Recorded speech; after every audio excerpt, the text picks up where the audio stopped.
মৌলভীবাজারে হবিগঞ্জের বিরতিহীন বাসের উপর হামলা ভাঙচুরের ঘটনায় আজ হবিগঞ্জের শায়েস্তাগঞ্জে ঢাকা সিলেট মহাসড়কে টানা 2.5 ঘন্টা অবরোধ করেছিলেন হবিগঞ্জ মোটর মালিক গ্রুপ। হবিগঞ্জ মোটর মালিক গ্রুপ তারা আমাদেরকে জানিয়েছে যে কয়েকদিন আগে হবিগঞ্জ মোটর মালিক গ্রুপের বাসের উপরে তারা হামলা ও ভাঙচুর করে। পরবর্তীতে তারা হবিগঞ্জে এবং সিলেটের বাস চলাচল তারা বন্ধ রাখেন।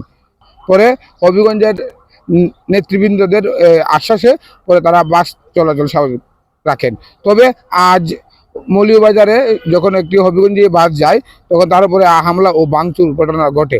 পরবর্তীতে তারা বিকাল 1টার দিকে হবিগঞ্জের শায়েস্তাগঞ্জে ঢাকা সিলেট মহাসড়ক অবরোধ করেন এবং অবরোধের কারণে শতাশতি গাড়ি আটকা পড়ে এবং এতে ভোগান্তির শিকার হয় নারী পুরুষ সহ অসংখ্য মানুষ।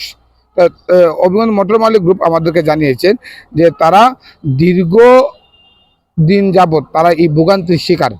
মাত্র কয়েক মাস আগে মৌলভীবাজারের যে SMS সার্ভিস একটি বাস রয়েছে তাদের সঙ্গে দ্বন্দ্বের সৃষ্টি হয়েছে হবিগঞ্জ মোটর মালিক গ্রুপের বাস কর্তৃপক্ষের। তারা আমাদেরকে জানিয়েছেন যে তাদের যখন এদিকে যাতায়াত করা হয় তখন তাদেরকে নানাভাবে তাদেরকে বাধার সৃষ্টি হয়।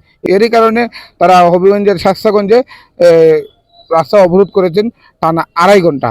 তারা আমাদেরকে আরও জানিয়েছেন যে আজ এই হবিগঞ্জের ডিসি এবং সেনাবাহিনীর হস্তক্ষেপে তারা এই 2.5 ঘন্টা পর এই অবরোধ তুলেন।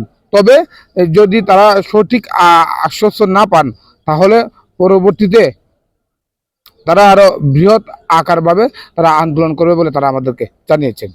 শাওন গোপ নীরব, আয়না 24 নিউজ, হবিগঞ্জ।